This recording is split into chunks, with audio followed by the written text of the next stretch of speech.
မင်္ဂလာပါ EV's Kitchen ကနေကြိုဆိုပါရစေ။မန်အီယာဒီနေ့စားလို့ကောင်းတဲ့ချက်ကိုနဲ့ရိုးရိုးပေါင်မုံရောထားတဲ့ swirl bread ကိုလုပ်ပြပေးမယ်နော်။အရင်ဆုံးမန်အီတို့ sponge dough ကိုအရင်လုပ်ကြမယ်။ဒီအတွက်ရေကတော့60 gram ကိုသုံးပါမယ်။ပြီးလို့ရှိရင်အဲ့ဒီရေတွေကိုမန်အီတို့ကဒါ yeast ပေါ့နော်။ဒါလက်ဖက်ရည်စွန်း၄ပုံတစ်ပုံကိုရောမှွေပေးမယ်။လို့ yeast ကလေးတွေရေထဲမှာနည်းနည်းပျော်သွားပြီဆိုလို့ရှိရင်ပေါင်မုံကြုံကိုထည့်ပေးမယ်။ပေါင်မုံကြုံကတော့100 gram ပေါ့နော်။အဲ့ဒါလေးကိုအကုန်လုံးထည့်ပေးမယ်။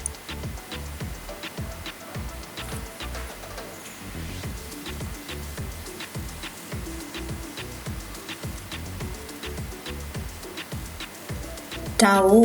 ရောနယ်လိုက်ပြီးတော့တမအောင်နယ်မယ်။ပြီးလို့ရှိရင်ဒီမုံသားကိုပွားသွားအောင်အနည်းဆုံး3နာရီလောက်အပြင်မှာထားပေးမယ်။ဒါမှမဟုတ်ရင်လည်းတရက်ကြိုလုပ်တယ်ဆိုလို့ရှိရင်ဒီလိုနှက်ပြီးသွားရင်တနာရီလောက်အပြင်မှာထားလိုက်ပြီးရင်ရေခဲတက်တာထဲမှာတညလုံးထားပြီးနောက်နေ့သုံးဖို့အဆင်သင့်ဖြစ်ပြီနော်။ဒါကိုအခုမကြီးက3နာရီလောက်ရင်အပြင်မှာထားမယ်။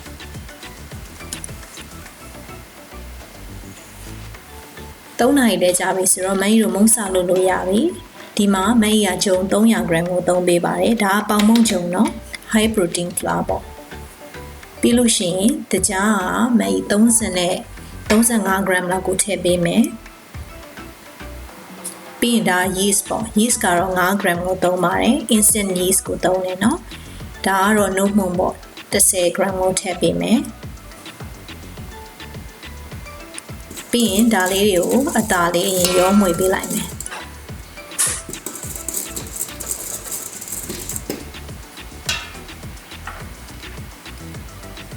ပြီးတော့မှဆားကိုနည်းနည်းလေးပဲထည့်ပေးမယ်နော်ပါယုံလောက်ကလေးပဲကြက်ဥတစ်လုံးကိုလည်းခွဲထည့်ပေးမယ်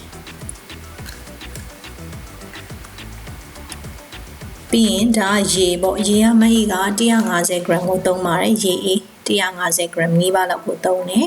ဒါကတော့ခုနကလုပ်ထားတဲ့ sponge dough ပေါ့ဒါ3နာရီလောက်ကြာပြီเนาะဒီ sponge dough ကဒါတွေအကုန်လုံးကိုမကြီးကဆက်နဲ့ရောမှွေပေးမယ်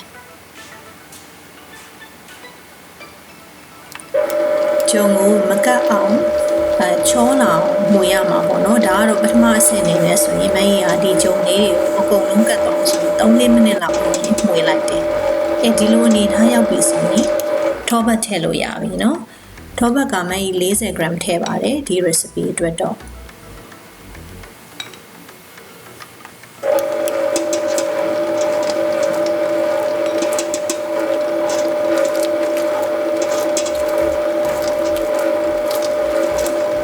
ဘေးနားမှာကတ်နေတဲ့ထောပတ်ကိုလည်းတက်ချမယ်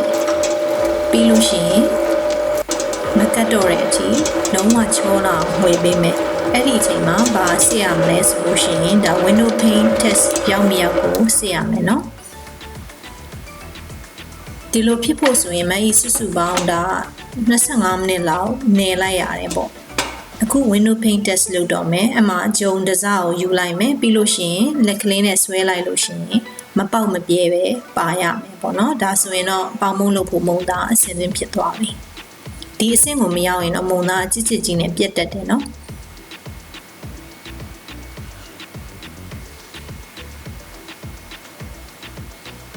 အဲ့လိုဆွဲလိုက်ရင်ပါလော်လေးပါလာပြီဆိုရင်ရပြီပေါ့နော်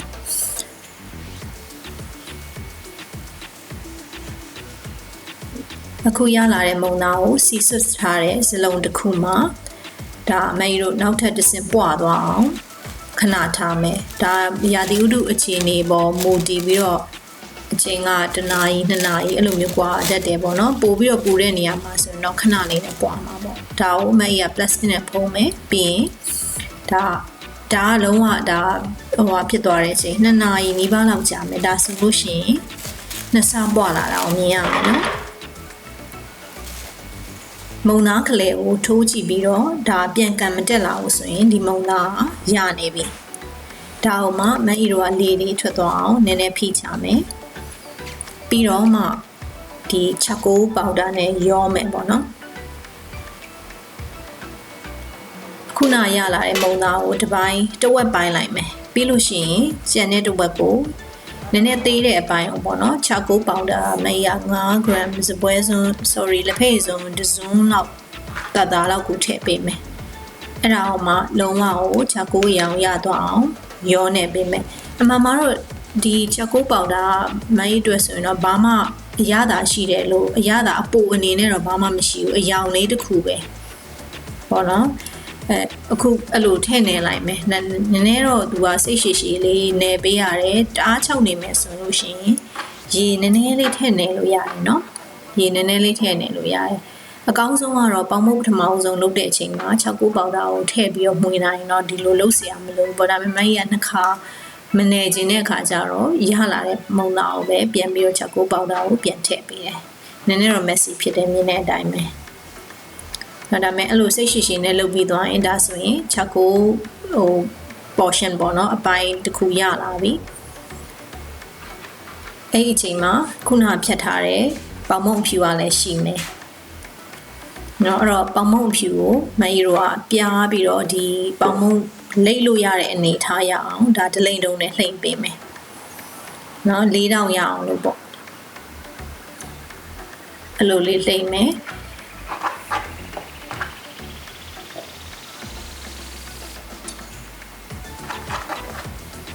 ဒါဆိုရင်တော့တော်တော်လေးပြန်သွားပြီเนาะအဲ့သူ့ကိုဘေးဖယ်ထားမယ်ပြီးလို့ရှိရင်ခုနကလှုပ်ထားတဲ့ချက်ကို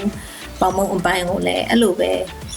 လှိမ့်ပေးမယ်ခုနကပေါင်မုံအဖြူအပိုင်းထက်ဆိုင်နည်းနည်းလေးသေးအောင်လှိမ့်လိုက်မယ်เนาะဒါမှအထဲကိုထည့်တဲ့အခါမှာသူကပြန်ပြီးတော့မထွက်လာဘူး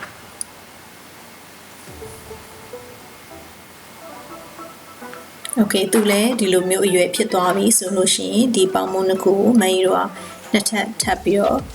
လိမ့်လို့ရတဲ့အနေအထားဖြစ်နေပြီเนาะ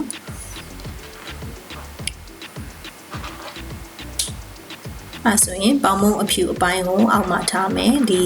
ချက်ကိုပေါင်မုံအပိုင်းကိုအပေါ်မှာတင်ပြီးတော့လိမ့်ပေးမယ်เนาะ Swirl လိမ့်တယ်လို့ပဲနည်းနည်းလေးပို့ပြီးလိမ့်လို့အဆင်ပြေအောင်ဖိလိုက်တာပေါ့မမတို့ဒီအဆင်ကမထည့်လဲရပါတယ်မမမဖြစ်ဘူး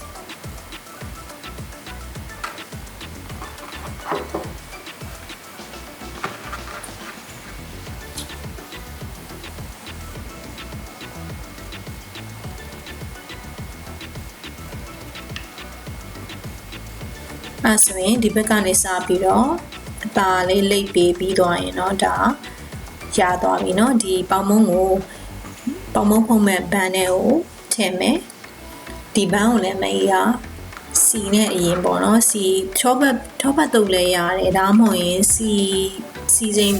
စီကိုလောင်းထည့်ပြီးတော့ tissue နဲ့အဲ့လိုလုပ်ရင်လည်းသူပြန့်သွားအောင်လုပ်ရင်လည်းရတယ်ဒါမှမဟုတ်လည်းခုလိုပဲ spray နဲ့ဖြန်းလိုက်ရင်လည်းရတယ်အဓိကမကတ်ဖို့ပဲလေပြီးရင်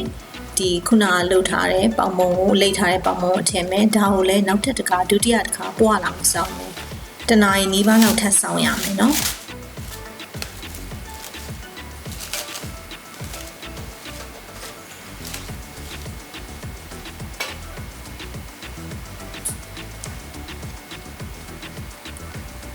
ဒါဆိုရင်တော့45မိနစ်ကျော်တနာရီနီးပါးဆိုတော့သူကဒီဘန်းနဲ့ပြည့်လူနီးပါးလေးပွားလာပြီပေါ့တဝက်ကြော်လောက်ဒီထက်နည်းနည်းထပ်ပြီးတော့ပို့ထားရင်လည်းရရဒါဆိုရင်တော့လုံးဝဘန်းအပြည့်ဖြစ်မယ်အခုရလာတဲ့ဟာကိုမအီကဖုံမယ်ပြီးရင်180 degree ကြိုပြီးအပူပေးထားတဲ့ oven မှာနိုင်ဝက်သို့မဟုတ်မိနစ်40လောက်ဖုံမယ်ဒါကတော့ဖုတ်ပြီးတော့ပြီပေါ့ပေါင်မုံကလည်းအပေါ်ပြေးသွားပြီနော်အလုံးဝ4000ရခြင်းတော့ဒီထက်ထပ်ပြီးတော့ကြာလေးပွားအောင်ထားလိုက်ရတယ်ဒါဆိုရင်ဘေးနားလေးတွေ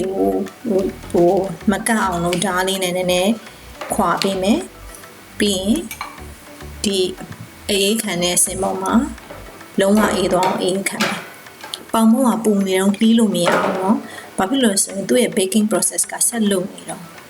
အဲ့တော့ပူနေတော့လှီးလို့ရှိရင်မုံသားကစီးဖြစ်သွားတာပေါ့လို့ဖြစ်တတ်တယ်ဒါခောက်ကြည့်လိုက်လို့လှိုင်သံပါလာတယ်လှိုင်သံရှိနေပြီဆိုရင်ရကဲခုဆိုရင်မကြီးတို့လှီးလို့ရပြီဒါလုံးဝအေးသွားပြီเนาะအထဲမှာဘလို့လေးဖြစ်လဲကြည့်ကြည့်ရအောင်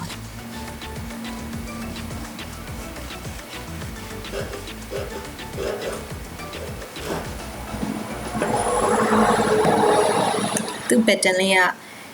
လှတယ်เนาะဒါဟိုပါပေါ့အမဲ တလွားအဖြူတလွားနဲ့မြင်ရတာတော်တော်လေးကိုကြည့်လို့ကောင်းတယ်ပေါ့ဒါလေးတွေကပျော်စရာလဲကောင်းတယ်လို့ရတာကဲဒါဆိုရင်တော့မကြီးတို့ဒီချက်ကို swirl bread အစင်းလေးဖြစ်သွားပြီเนาะလုံနည်းကလည်းမခက်ပါဘူးအားလုံးသဘောကျမယ်လို့ထင်ပါတယ်နောက်မှပဲတွေ့ကြမယ်เนาะမအေးရဲ့ recipe ကိုသဘောကျတယ်ဆိုရင်တော့ YouTube မှာ like and subscribe လုပ်ပေးကြအောင်เนาะပြီးလို့ရှိရင်အသစ်ထွက်တိုင်း notification ရအောင်ခေါင်းလောင်းလေးကိုနှိပ်ထားဖို့လည်းမမေ့ကြနဲ့ဦးเนาะမေးစရာရှိတဲ့မေးခွန်းလေးတွေကိုတော့မအေးကို message ပို့ပြီးမေးနိုင်ပါတယ်အလင်းတဲ့လို့ဖြေသွားပေးပါမယ်အားလုံးပဲသဘောကျမယ်လို့ထင်ပါတယ်